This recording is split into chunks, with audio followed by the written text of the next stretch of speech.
after. Okay.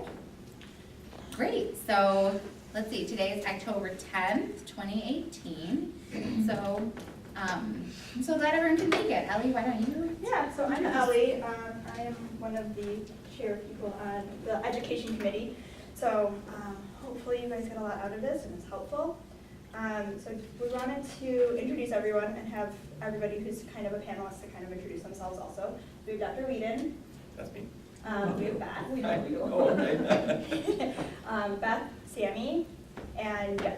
Yes. So if you guys want to go ahead and give a little background of who you are, Sure. how you're related to this whole thing. And I think we've got a nice smaller group here, so we can hear about everyone and get an introduction, so everyone knows who everyone is, Right. and your roles that you play too. But you want me to start? Okay. So I'm Dr. James Whedon. It sounds funny to say. I'm James Whedon. I'm a developmental and behavioral pediatrician, and so I work with kids with special needs, developmental disabilities, behavioral issues in young children. I see a variety of different diagnoses in children, anywhere from autism to ADHD to learning problems to sensory and communication. And the list goes on and on. So it's a very, my specialty is a very wide-ranging specialty in that I may see children for specific diagnoses like that, but also maybe that have other diagnoses who may have some that can affect children's development or behavior, such as Down syndrome. I also am in like cleft palate. I am involved in our cleft craniofacial multidisciplinary teams, and so I can go on and on about what the field of developmental pediatrics is like and what kind of training that I have. So feel free to ask me any questions like that. I am, I guess you could say, a trained pediatrician. And then we do extra training and attend a fellowship for 3 more years outside of our pediatrics training in developmental and behavioral pediatrics. So, so a medical background as a pediatrician, but then do extra training to do what I do in diagnosis and management of disabilities, developmental disabilities. So I am here today as a provider and help to lead a multidisciplinary medical diagnostic team. I hope that was okay. Yes, thank you. All right. I just realized we didn't turn this up. You gotta do the Say, same. start over. No, I'm just joking. Oh my goodness. I'm so sorry. All right, I'm Dr. Whedon. That's all you get. Shoot.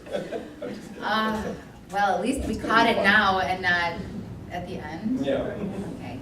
You'll just, throughout the course of the next hour, just repeat that in small bursts, you know. Okay. Gosh, I'm sorry. Well, I'm Beth Dieter. I'm a speech therapist. And the reason that I'm part of this little group tonight is that I participated on the medical diagnostic team with Dr. Whedon at Lutheran General and with Dr. Capoli before you were there. So I don't know, 4-ish years. And so I've seen it from the therapist who's in the clinic, you know, and then also now that I'm not there at Lutheran, I'm the therapist referring to the clinic. So I kind of have seen it on both sides. But I'm just one member of the team at the medical diagnostic clinic. There's a lot of different therapists, but I thought it was good to have a therapist here. And there's more. Let's go introduce you as well, and then Formal I think. panelists and then participants. Sure. Are we going into like our whole thing? No, Or just is say it- Your background. Okay, I'm Sammy. I have a son. His name is Parker, and he is almost 3 in January. Parker was perfectly fine when he was born, but he was diagnosed with infantile spasms. I'm sure you're aware of it, but it's a form of epilepsy. It's a pretty serious form, and so he was diagnosed at 5 months, and then he actually had brain surgery last year, and he's doing awesome. And so we had a medical diagnostic a year ago, and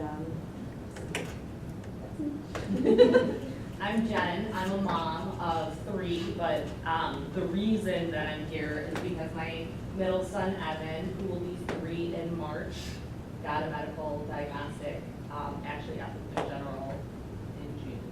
So I'll be speaking about that. Great, great. So if you want to sign in, you can do that and then grab flyers or whatever you need. And snacks? And snacks. Oh, Yeah. snacks. I'm telling you. These round tables, no. Well then let's see who everybody else is too. Yeah. I'm Eileen Stringfellow. I'm a speech therapist in the early intervention program. So I work here actually out of Clearbrook, and I'm just here to participate and hear everyone's stories and just learn some more about the medical diagnostic, so that when I'm making my referrals, I can give parents more information. I'm also the provider, the other business and developmental therapist. Yeah, I also use as an interpreter during medical diagnostics sometimes for some families. But they always have questions. The families are always hesitant and scared. So basically, the more I know, the more I can pass it on. I wish I could bring some of the families, but there's an issue with leaving the kids with, and the timing, and the husband at work, or so I couldn't do it. But yeah, the more we know, the better we'll be able to help families. And now that we have our microphones turned on and our video working, maybe they can watch it from a phone. Yes. Yeah. Yeah, and I'm also a developmental therapist from early intervention, same reason. She just texted me today if I know about this, and I'm like, really? Oh, good. So it's always to know more, always to be prepared to kind of help parents go through it, sometimes to push them to it, sometimes help them hold their hands after. I think it's good to know a little bit more, always helps. So that's why I'm here. I'm Joy Delaringa. I am a mom of 2 great kids, Lucas and Emma, and I'm here with Beth. My son has been diagnosed with ADHD through a diagnostic service like this, Dr. Brent.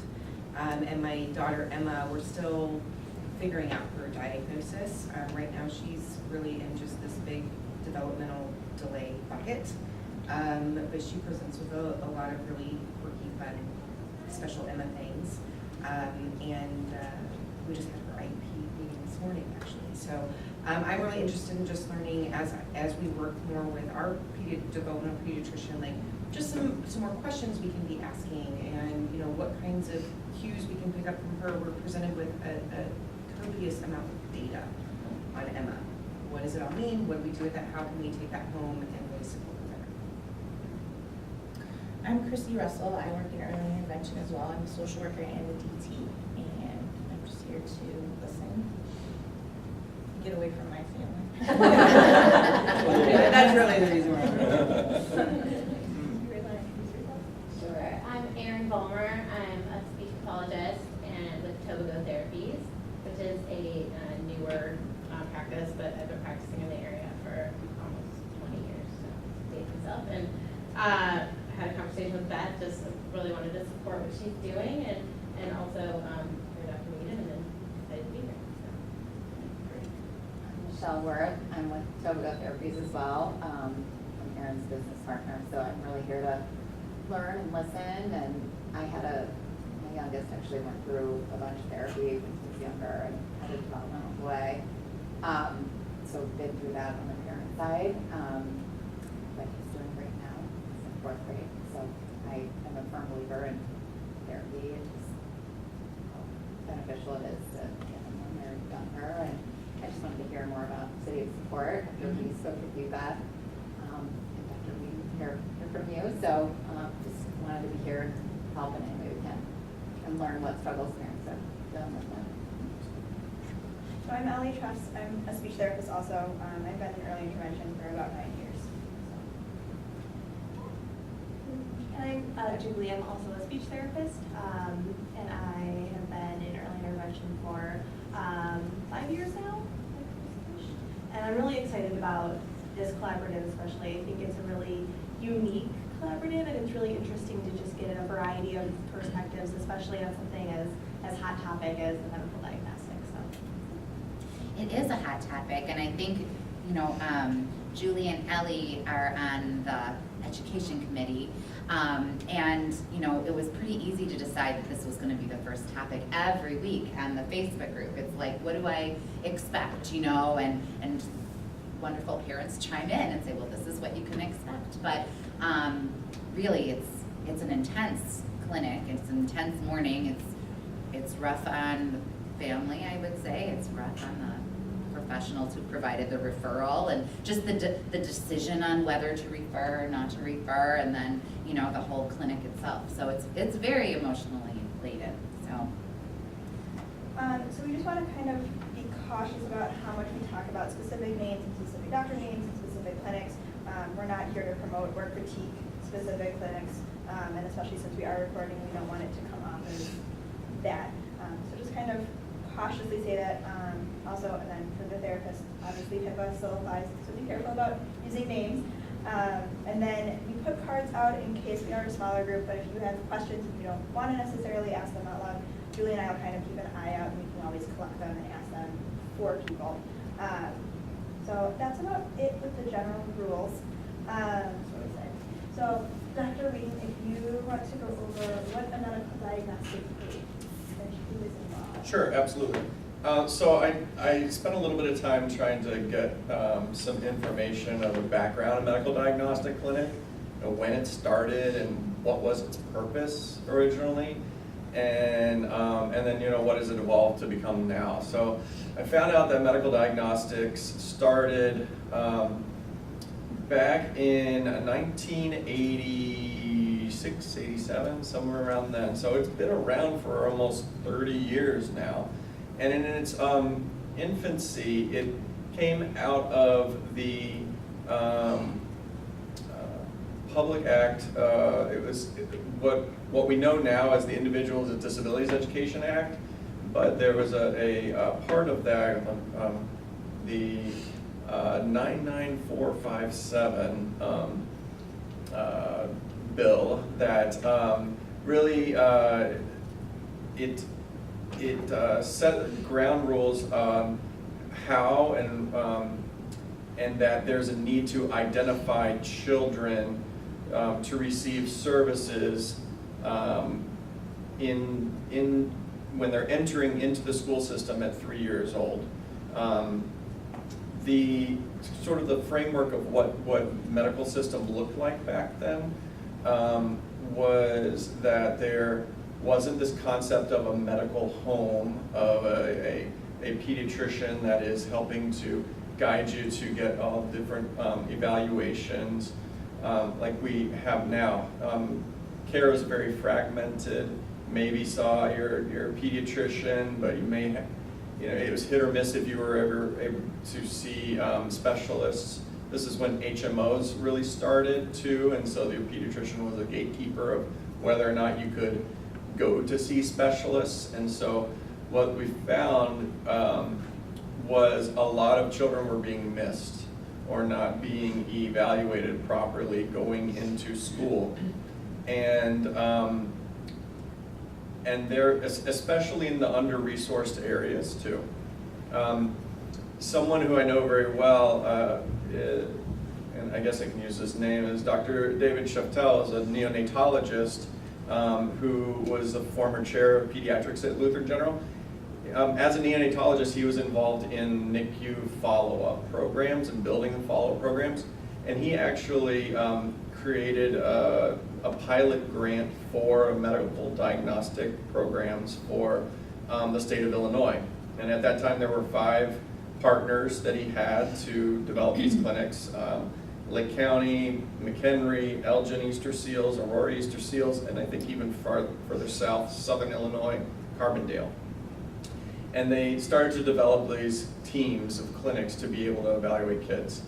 And it was the first, it was a big deal. They got a grant for this because it was the first time that providers, other than medical professionals, could refer a family into a clinic for an evaluation. So I think one of the biggest steps that came out from this was early intervention, and the therapist had a way to connect to the medical system. And still remains, this is the main ways that early intervention can refer children for evaluations in the medical system by a physician. And so the grant went on for 4 or 5 years. It was ultimately found to be very useful for the system, and so then it was adopted by early intervention into their program and set aside funding for those clinics every year. You know, they approved what tools could be used in the medical diagnostic, and the rules and who is on a medical diagnostic team have sort of evolved over time too. And most of the time I will say they're multidisciplinary clinics, meaning when I say multidisciplinary, it means providers from different educational and licensed backgrounds. They're a doctor with a speech therapist, with an occupational therapist, physical